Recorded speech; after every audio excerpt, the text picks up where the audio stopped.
afternoon, good morning, good evening, dear Eveafrique subscribers. Whenever you come across this broadcast, I bring you greetings from the Eveafrique crew. This segment, this time, we are bringing to you a woman we admire so much.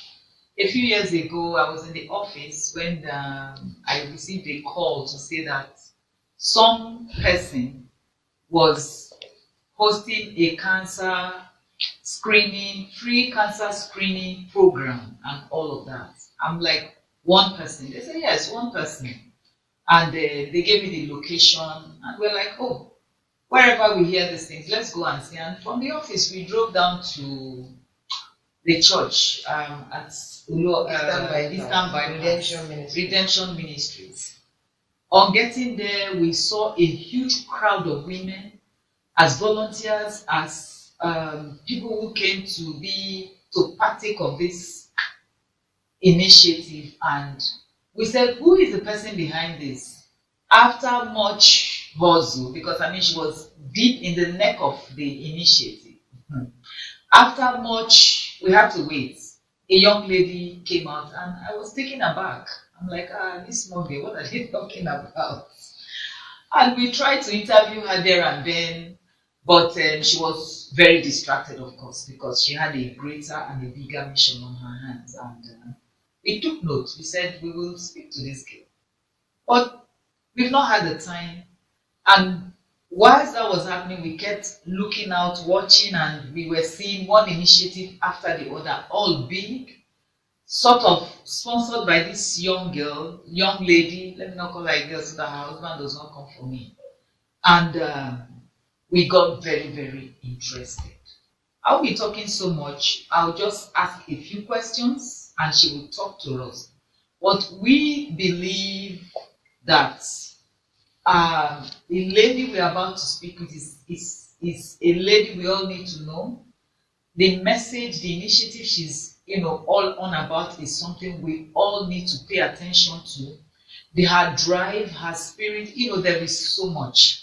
I didn't write any questions. I do not have any pre-planned questions for her. I just myself want to listen to her.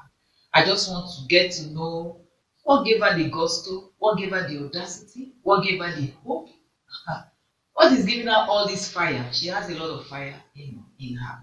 So, take a listen.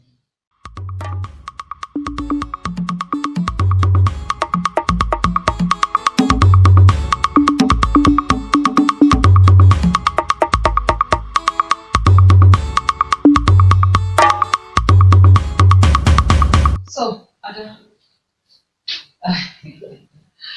inside my head is Ada. Is my name. Okay, that's fine.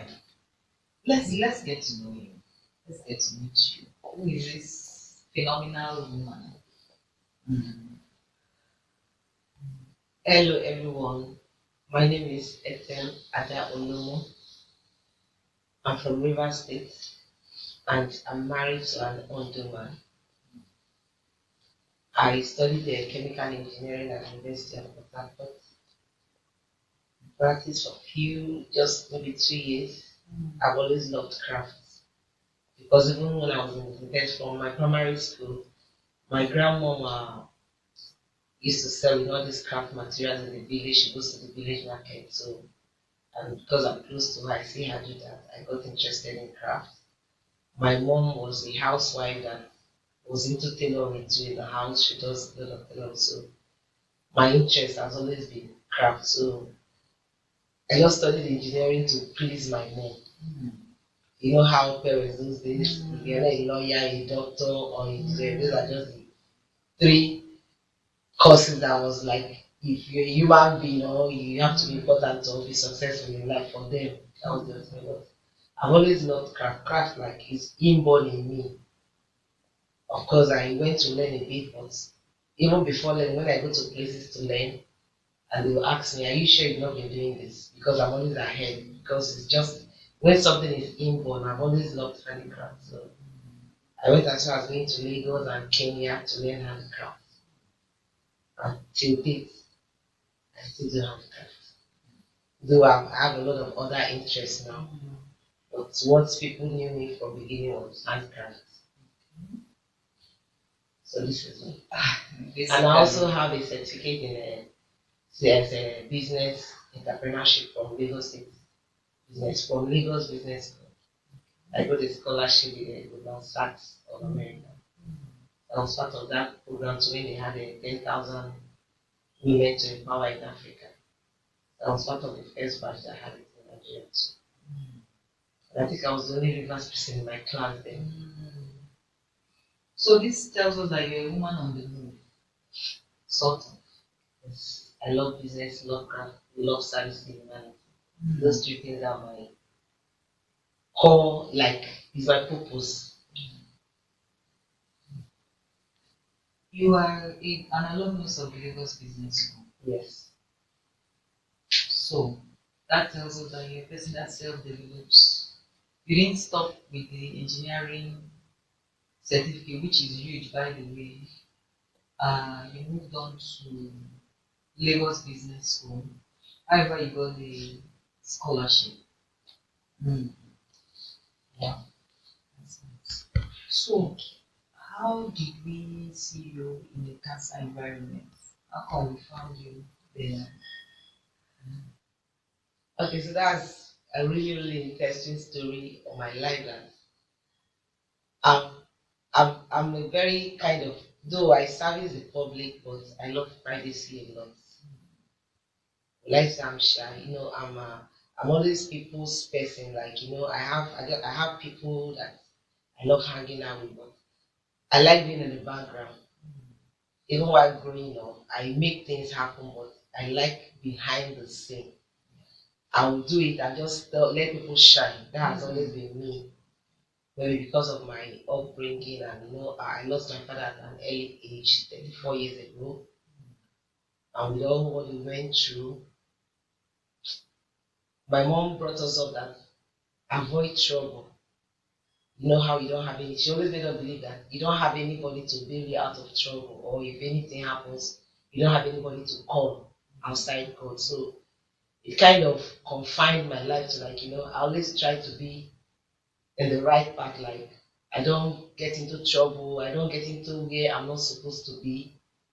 In as much as I'm creative to do things, I do it and I just like walking behind the scene. I don't let people see me. I've always been I'm an indoor person. I can stay indoor as long as there is light and electricity, television, internet. You might not see me outside for the next 3 months. I can be indoor. I'm an indoor person. I'll just be indoor cooking, my head will be working, be cooking things indoor and let people shine. But all that changed when 2010, while running the program at the Lagos Business School, 3 weeks to graduation, and one day I felt a lump on my breast. Then I can't even remember hearing anything like lump or cancer or anything. Though my mom is a retired nurse, she has retired then, she's a nurse and retired. And because I felt a sharp pain, of course I told her that there's a pain I felt on my breast, I don't know what that is. So she was even the one that touched my breast and said, this is a lump. She told me that there's nothing to worry, that every woman will always have one lump or the other at this stage in her life. That is nothing, but I need to go to the hospital. Because my mom is the kind of person, even when you say you have headache, if she gives you paracetamol in the morning, in the evening she's sending you to the hospital because she doesn't take chances. And she was like, I should go to the hospital. She said, don't even go to the private hospital. Go to the teaching hospital. That was how I went there. And when I went to the teaching hospital, I met doctors, and of course they examined me more and everything and told me it's a lump and I need to remove it. Then I didn't even know what they just said it's a lump. Like they made me feel that it's just maybe something like a boil, a simple thing that you just remove and everything. And of course I was booked for the surgery. I went there for the surgery. In fact, we were this thing when the doctor was removing it because it just only numbed my breast and everything. And he removed it. After removing it, he told me that he needs to take it to the lab. And I was like, what for? He told me they need to do a biopsy. I was like, okay. I didn't even understand all that, but it's your work. Do it. And weeks after, precisely 3 weeks after, he came back and told me that I was fine, that the lump was very clear. Nobody was even mentioning benign or malignant then. So because I didn't even, Nobody was talking about that. They just felt it was a normal lump. So when he told me I was fine and everything, I continued with my life. And 5 weeks after that result came out, woke up one day and I couldn't stand up from the bed. Nothing was wrong with me. I didn't have headache. I didn't complain of any pain when I went to sleep that night. But middle of the night, I just wanted to use the restroom and I couldn't stand up. My body was heavy. I managed to just stretch my hand to the head of the bed and put on the light, and I noticed that my breast was as big as 10 people's heads. It was like swollen like a big balloon. Meanwhile, I wasn't after the surgery and everything, the wound has healed and everything. I wasn't feeling anything because the doctor even had to do seal up the wound because he said, this is great. He was joking that day when he was doing that lumpectomy, removing the lump. He said, you are still single, babe. Let me do this breast well so that there won't be mark. You understand? We were just laughing about it. You were not married at that time? I was very single. And that was 13 years ago.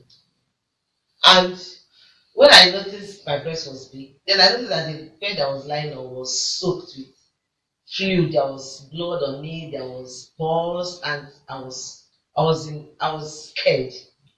The only person I could call there was the doctor, that because it was very, very late in the middle of the night. I had to call him and say, see what I noticed. That when he was awake, he picked his phone. It was not like that strange. I said, me too, I don't understand. He said, doctors, because he will pacify me, he said, don't worry, don't panic, you'll be fine. Maybe it's inflammation or something, maybe fluid gathered or anything. I didn't even understand the implication of all that. And he told me that I needed to, the next morning, that he was sending me names of some medication that I should just take it and the swelling will just come down. I said, okay. That day I couldn't even go to school because you know how one breast was so massive and the other was normal, and I was in pain. And the next morning, somebody went to get the medications for me in the pharmacy. I took it the first day, took it the second day, the third day. It was as if it was getting worse. So, and then I was in Lagos because I was running this program in Lagos. I had to book a flight, came back to Port Harcourt. My siblings came to pick me at the airport. Even coming back to Port Harcourt, my normal clothes couldn't fit. My friend I was staying at her place had to go to Yaba. I don't know if you know Yaba, Lagos. You know where they sell all these, the headquarters of Okay. She went there, got me the biggest size of tracksuit, like the jacket, that all these coaches wear. She got it for me. We used all the wrappers in her house, made ball to fit into the other breast. That was how she took me to the airport. I came back, went to the doctor straight. He was like, okay, don't worry, don't panic. You always don't worry. They took me back to the theater again, and he said he needed to drain out the fluid, did the surgery and everything. He drained out what he drained out. He said that she didn't worry, I'll be fine. Within days, it went back again. I had to change doctors, went to another hospital, and was like, oh, you need to do a reconstruction, whatever surgery. Just for lumpectomy. They took me back to the theater, the second doctor I changed to. And in fact, I passed out on that theater table because I was bleeding. Like, when he even managed to open me, the blood was splashed on everybody inside the surgery room, and it was like, this is unheard of. And he tried to stick me back because I passed out. We were using oxygen and everything to revive me and everything. And he just quickly stitched me up quickly, and they brought me out, placed me on oxygen after reviving me and everything. He said, oh, I will be fine and everything. I went back home. That was when my nightmare started. The swelling didn't stop. All of a sudden, it has a permanent wound now that blood, pus, and fluid just gushes out. And by this time, we now have always dressing it up. After weeks after that, the second doctor didn't work out. I went to another doctor again, a third doctor. Now I said, okay, don't worry, I'll do a corrective surgery, blah, blah, blah. And the same procedure happened. And it wasn't getting better. And I said, okay, maybe we need to try a natural native method.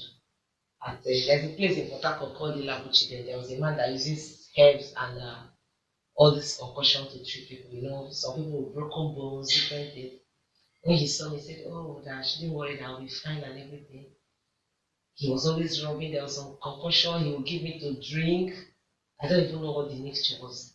But my mom, they just wanted me to be fine. So we were just asking what.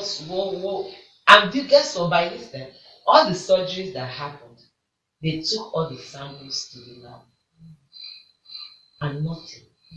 So by this time, nobody was even talking about cancer because all the samples, they were not seeing anything. It was benign, like it wasn't showing anything. They took to Lagos, nothing was showing. And so because nothing was showing, nobody was talking about cancer because they were not seeing. It wasn't the specimen they were taking to the lab was not cancerous. It wasn't showing any form of cancer cell in it. So they didn't even nobody was even talking of chemo and everything. So in the natural, the native place, he will rub. In fact, when he rubs me that pepperish, whatever he rubs, I will for like 30 minutes I will just faint because it was so hot and severe that I will pass out. You say that they should leave me like I will sleep for like some maybe 30 minutes before I will manage to wake up.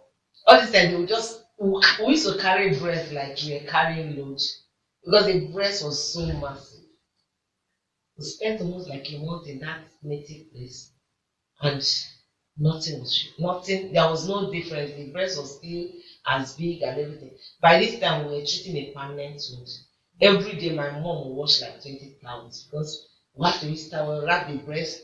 Within minutes, it's filled with pus and blood, and then we remove it, use another towel. We're just getting different towels and everything.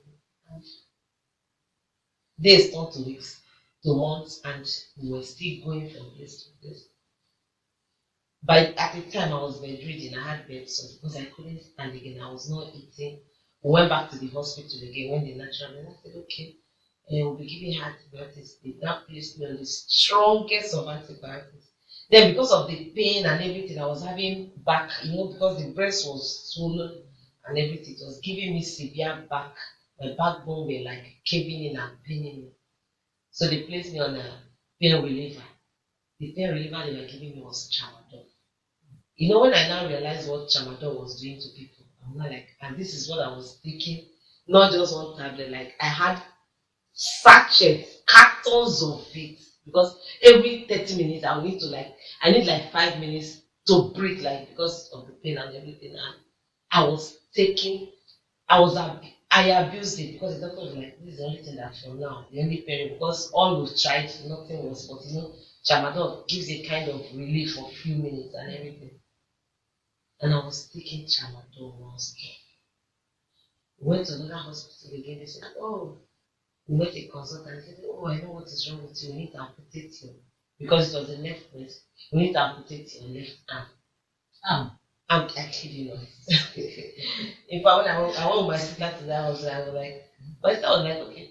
Because then I wasn't really, the pain was, I don't talk in pain. Because if I open my mouth, it's like, I would just die because the pain was my bone, my skin. If you touch me, everywhere is paining me. Don't even open my mouth. So I was in the wheelchair because when we go to we use wheelchair and push me. And my sister said, "Okay, but this is the breast that is swollen." What? He said, "No, that is where the problem is. That immediately they amputate the arm." Like as we were talking, I would have come with one arm or something if at all I would have been alive by this time. And my sister said, "Okay, so we need to really amputate." He said, yes. Okay. When can we do the surgery? He said immediately that if we're ready to do this, I said, okay, today, they will do the surgery. I said, okay, fine, you know what? I need to go home, tell my mom, and we prepare the money. He said, no, and somebody needs to sign the consent form. He said, but you are not you can sign. She said, you know what? We just came, we didn't even come with anything. We need to prepare and come back. He said, no, she can leave. He was arguing. He said, you can leave her, you go, let's admit them. And I said, no, I need to take her, I will come back. Yeah. I didn't know that my sister wanted to run away and everything. And that was when my sister took me back. Said, it's just my mom, like, please, we don't even know what to do again. Not until this was like we were running to 8 months, 9 months, going to 10 months.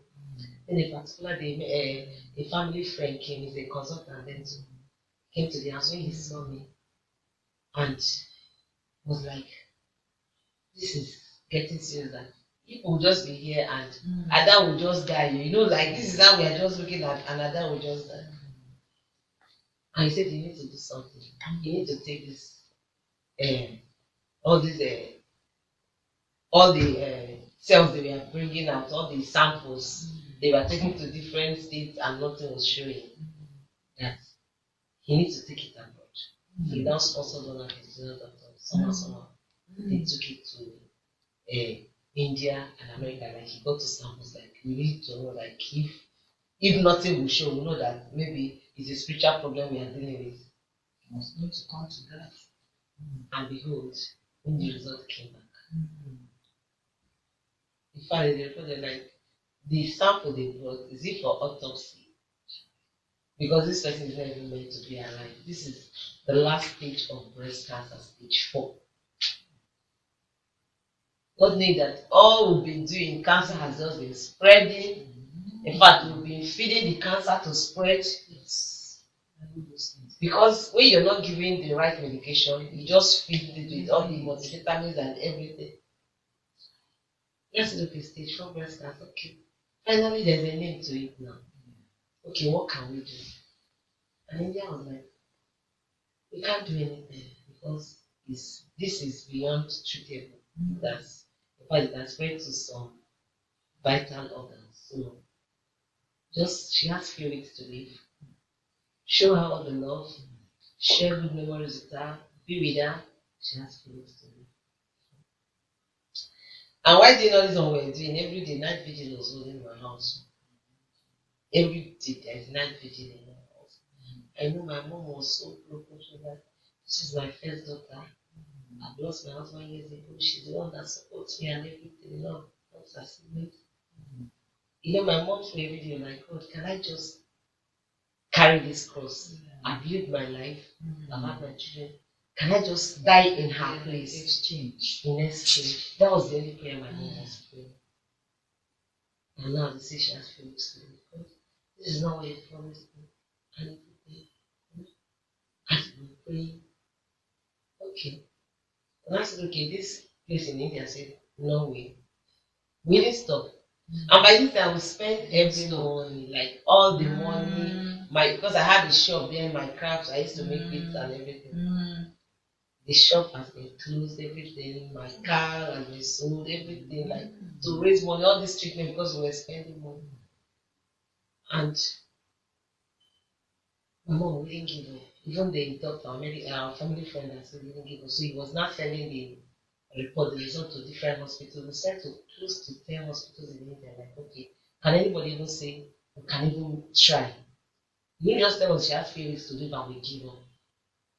And one particular hospital said, okay, we've been seeing that, you know, because their own system is connected, like, you know, they now knew that we've been sending, because when they like, okay, they saw where the result came from, they had to inquire, why didn't you treat her in your facility? This is the report, we can't treat. It's not treatable.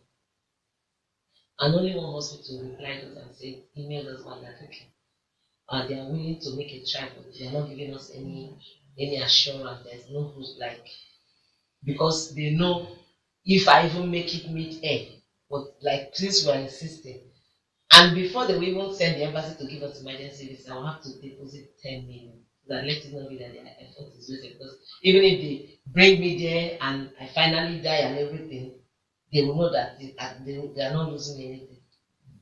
So we will so when somebody that is willing to do something, we should look for 10 million.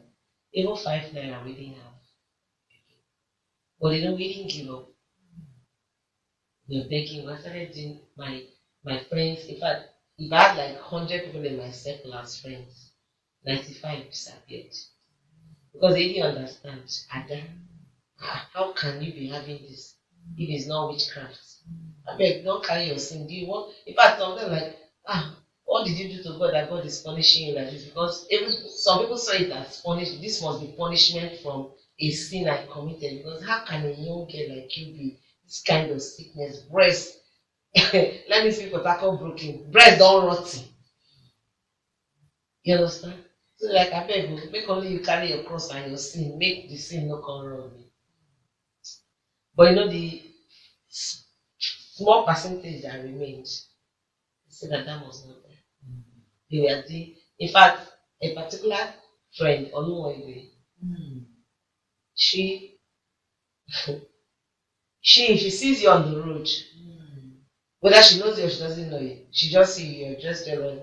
She said, I beg, can you help me? My friend, my sister is dying. Whatever you have. She was doing Bambiala on my behalf.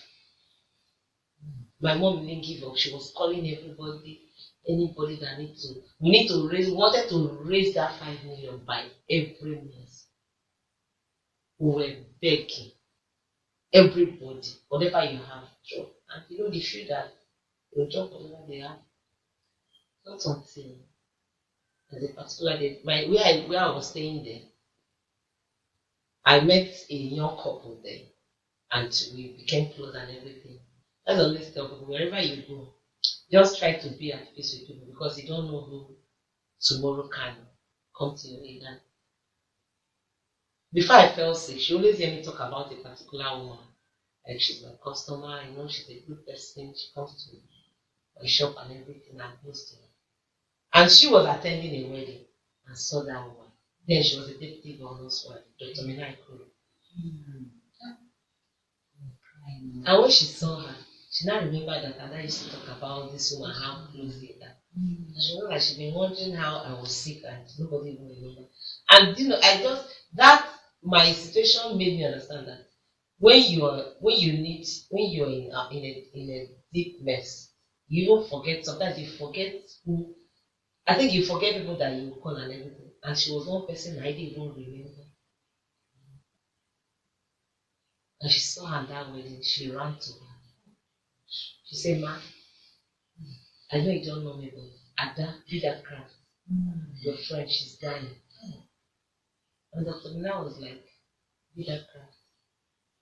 For the past 8 months, we've been going to her shop. I've been sending my aid because, I make her jewelries. I saw some of her fabrics for her. He said the place is locked, that they even had to go and ask my landlady, like, this shop is locked. Has she moved out? But my signboard is still there. And the landlady told them that nobody has come. And guess what? My landlady didn't even know what was happening to me. Landlady told them that even people have been coming, they want to rent the shop, but she told them that if this lady has passed, at least her family will come and pack her things. But for the fact that this shop is locked and nobody is coming means she's alive, but she doesn't even know what is happening to her. That she doesn't know how to find her way to find me. Because I'm not told my neighbor that they've been looking for me. She now said Ada has been sick. Do you know, there and then, Dr. Mina took, in fact, I call her my angel. Knowing God sends angels to people in human form, she's the one God sent to. I'm alive today, God used her. But I'm alive today 13 years after. And every day I tell God, bless this woman for me, because I can't even repair her back. Because if tomorrow she still supports my foundation, I'll get to that. I cried and cried. She said, Ada, I know you're a hardworking person. Why didn't you call me? Nobody told me your interest. I couldn't even talk. Tears was just, she was talking, looking at me. My mom said, Mama, you too. She called my sister, please, you have my number, you have access to me. And we didn't even remember. And she was like, so what next? She said, we're trying to raise 10 million naira to go to India. She said, which India? I beg, that is not going to India. I don't know. She now called a particular doctor. She said it's their family doctor that comes from America to Nigeria there to treat all this excellent thing that we understand. Then she called him. She told him that, please, I have a sister that needs emergency care. And I said, what's the condition? I said, it's breast cancer. Okay, live in Abuja, if they can send me. They literally will build me to Abuja. When Dr. Juku, he's my angel too. When Juku saw me, Dr. Juku saw me, say, you guys brought me a cough, so what can I do with this case? He called Dr. Messi. I've never, he always referred people to me, but this case is bad. I don't know what to do. See the report, she's not even talking, not. My eyes were just very open. He doesn't know, he can't do anything. He was about sending us back. Just the only question he asked it, are you a Christian? And I just blinked. Because then to communicate with people, if I will maybe blink or something. And I just blinked. He said, oh, you're a Christian. He said, you can't do anything about it. Let's see what your God can do. That was the only statement Dr. Chukwu made. He said, we are in, keep our bed and everything. He has a facility at Abuja, my family. And he looked at me and said, I don't even know the injection to give you because you will just die. You are anemic, nothing, and this is all the medication you've been taking. Wrong medication. And the next day, he started sourcing for blood in Abuja. He sent me to another lab. There's a foreign lab in Abuja. He sent me to another lab again to redo every test again. And all the result came out. He started off with he said they need to stabilize him. For 6 weeks, I was on blood transfusion. We literally bought the whole blood in Abuja. For 6 weeks, they were always doing, texting for the blood. And before that, they are bringing more. Like everybody in Abuja knew that his facility was always getting more. But they were like, what's happening for 6 weeks? But guess what? That was when God started the miracle. After that 6 weeks, he stabilized me. I could sit up by myself for the first time in months. So he now said, okay, now that I stabilized you, you can carry anything. He said, I need to start chemo. Because the way he treats you, he will tell you your treatment plan. This is what we'll do this month. This is what we'll do. This is the test we'll run. This is the treatment. Like he outlined the treatment plan. And before he started, he said, I'm going to give you 9 shots of chemo. He sent a therapist, a psychologist to me to tell me like, okay, this is the side effect. This is so that I won't be scared that this is happening, that I'll start panicking and everything. This treatment, this is the side effect. This is when this is. So like every stage, a therapist, a psychologist will always come prepare me for the treatment. And he started the chemo.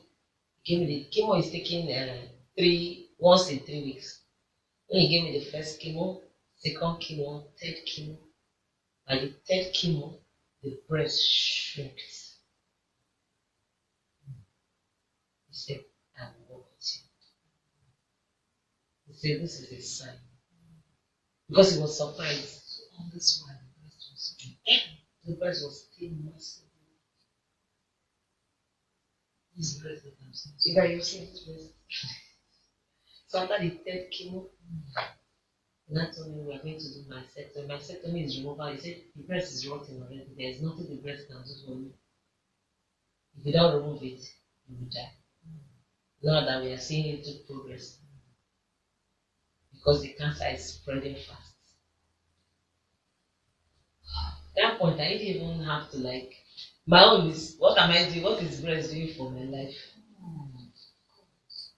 I just said, please, any treatment, don't even ask for my opinions that will be good for me.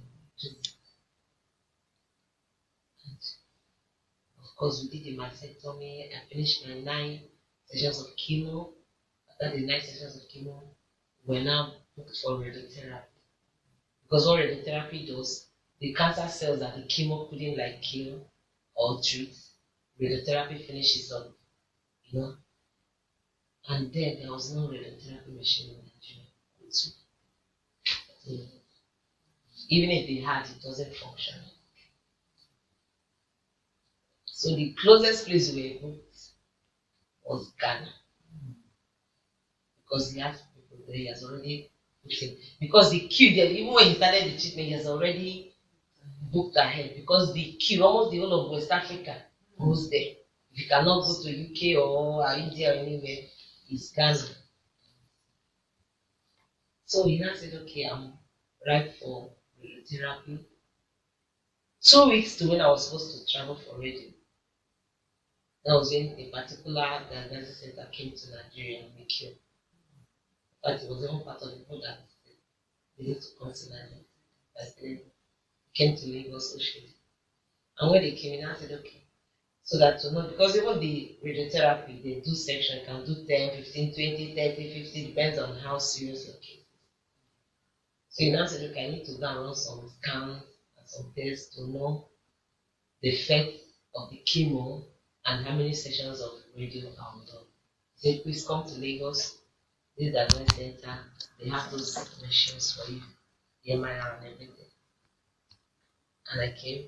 Of course, then the way not now you can just walk in there and say you want to do this. When they first came, you must come with prescription from a doctor. A doctor must direct it. So he had already emailed them my file and information. So when I got there, they said, okay, they were already waiting for me.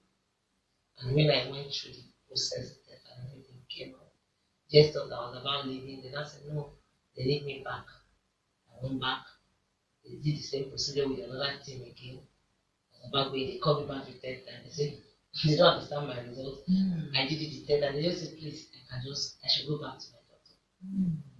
My doctor now called me that, am I done that? Because the report they were giving, I said, okay, when am I going back to Port? But I said the next morning, first flight.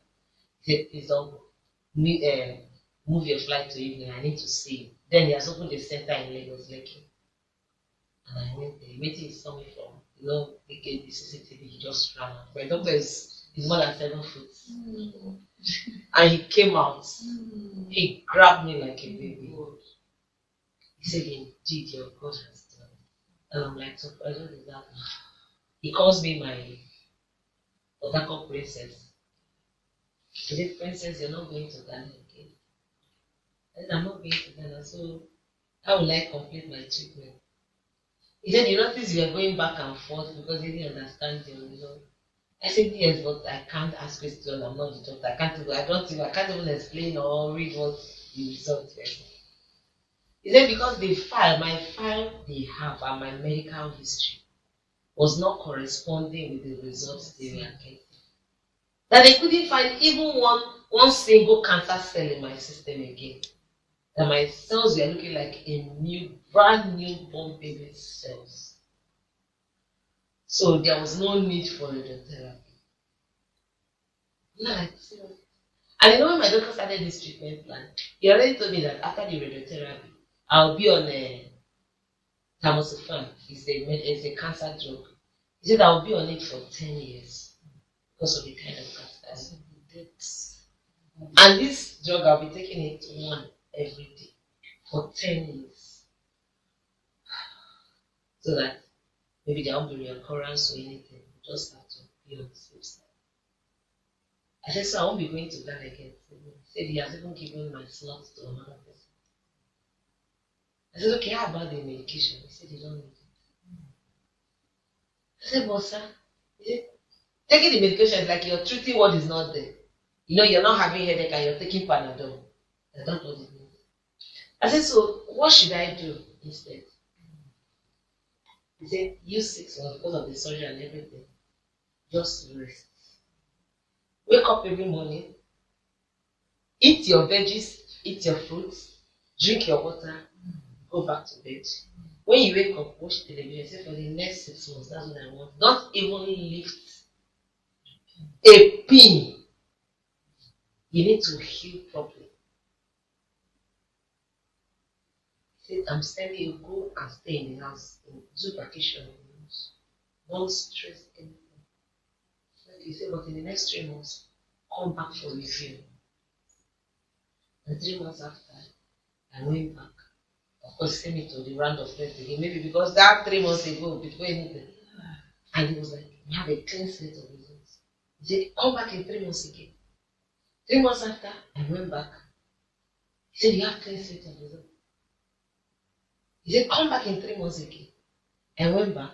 My result was clean. He said, okay, you graduated to 6 months routine check.